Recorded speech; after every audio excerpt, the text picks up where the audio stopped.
বাংলায় এমন এক সময় ছিল যখন নামাজ পড়ার জন্য কর দিতে হতো, যখন মুসলমান হওয়াটাই ছিল অপরাধ। ঠিক সেই গভীর অন্ধকারে একটি নাম আগুনের মতো উঠে দাঁড়িয়েছিল।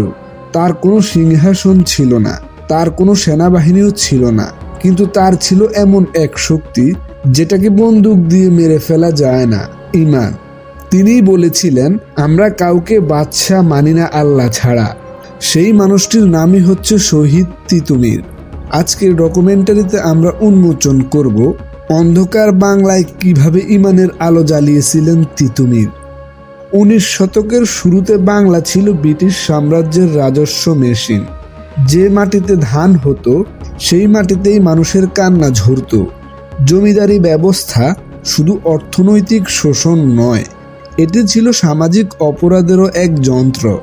বিশেষ করে মুসলমান কৃষকরা ছিল সবচেয়ে বেশি টার্গেটেড। মসজিদ সংস্কারে বাধা, আজানে আপত্তি, দাড়ি টুপি নিয়ে তাচ্ছিল্য, কি ছিল না সে সময়। ইতিহাস বলে এটি ছিল পরিকল্পিত এক মানসিক দাসত্ব। কিন্তু সেই সময় তিতুমীরই প্রথম কোনো বিদ্রোহী ছিলেন না।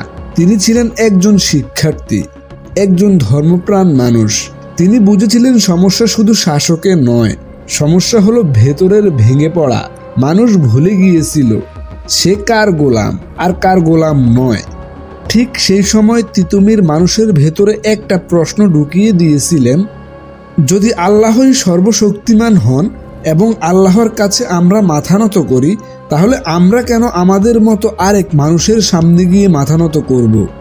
এই প্রশ্নই ছিল বিপ্লবের শুরু।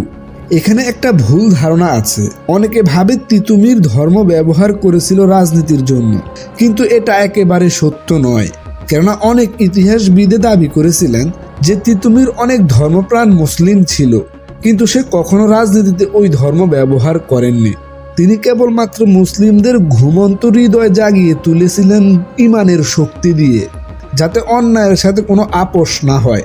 কেননা ইসলাম কখনো অন্যায়ের কাছে মাথা নত করে না।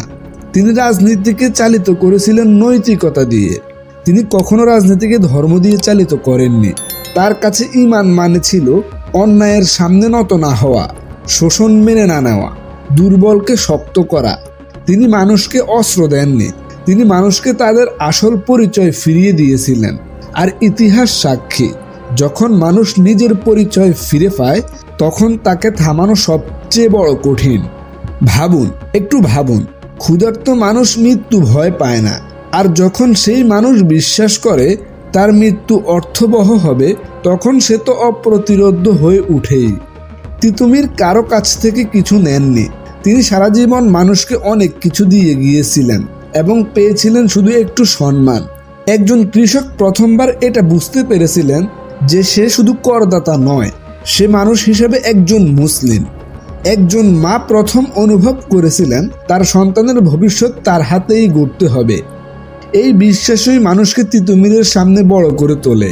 তিনি বাঁশের কেল্লা স্থাপন করেন। বাঁশের কেল্লা শুধু একটি স্থাপনাই ছিল না, এটা ছিল একটা বার্তা। আমরা সংখ্যায় ছোট হতে পারি, কিন্তু আমরা কখনো ভাঙব না। ব্রিটিশরা ভুল করেছিল। তারা ভেবেছিল যুদ্ধটা অস্ত্রের, কিন্তু ওই যুদ্ধটা ছিল বিশ্বাস বনাম আধিপত্যের যুদ্ধ। বাঁশের কেল্লা ভেঙে গিয়েছিল, কিন্তু যেটা ভাঙেনি সেটা হলো মানুষের মাথা, মানুষের জ্ঞান, মানুষের বিশ্বাস। একটা সময় তিতুমীরকে বন্দী করা হয়, অনেক নির্যাতনও করা হয়, শেষ পর্যন্ত তাকে শহীদ পর্যন্ত করা হয়। তাকে শহীদ করার আগে বিদ্রোহী বলে ট্যাগ দেওয়া হয়েছিল, কিন্তু ইতিহাসের দাবা উল্টে যায় তিতুমীর মারা যাওয়ার পরে। তিতুমীর একটি প্রজন্মকে শিখিয়ে দিয়ে গিয়েছিলেন মর্যাদা কিভাবে বাঁচাতে হয়। তিনি শহীদ হয়ে সবাইকে বুঝে গিয়েছিলেন মৃত্যু হলেও অন্যায়ের কাছে মাথা নত করবে না, অন্যায়কে অন্যায় বলবে। তিতুমীর আজও বিপজ্জনক, কারণ তিনি শেখান প্রশ্ন করতে। তিনি কর্তৃত্বকে অন্ধভাবে মানতে শেখান না।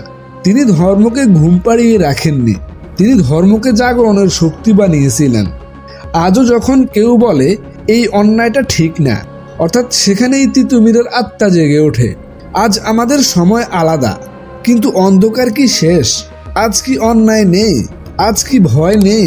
প্রশ্ন একটাই, তিতুমীর কি শুধু ইতিহাস হয়েই থাকবে, নাকি আমরাও তিতুমীরের মতো সেই দায়িত্ব নিতে পারবো? তিতুমীর কোনো কিংবদন্তি নন, তিনি এক আয়না, যেখানে আমরা নিজেদের দেখতে পাই। যদি আজও কেউ বলে আমি চুপ থাকবো না, তাহলে বুঝে নিও অন্ধকার যত গভীরেই হোক, ইমানের আলো একজনের ভেতরে থাকলেই যথেষ্ট। সেই আলোই পুরো পৃথিবীকে আলোকিত করে তুলতে পারবে।